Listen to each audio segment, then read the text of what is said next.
trečiam lauke Liepos 15 dieną, kuriame vyko ir lauko dienos gegužės mėnesį. Prasidėjo rapso kūlimas, rezultatą turim gerą. Verticiliozės pažeistų augalų viskas kart mažiau ir mažiau, kas parodo žali stiebai. Pradėjom naudoti prieš sėją Ruineksą, Bacto-C ir Penergetiką, tai mes jaučiam, kad tai labai padeda verticiliozės prevencijai.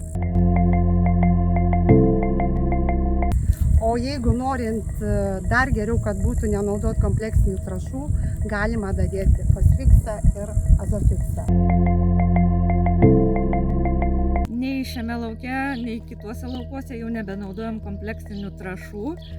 Naudojam sistemingai biologinius produktus, kas leidžia mums kulti 3,7 tono rapsų derlių, nors ir esant nepalankiom sąlygom.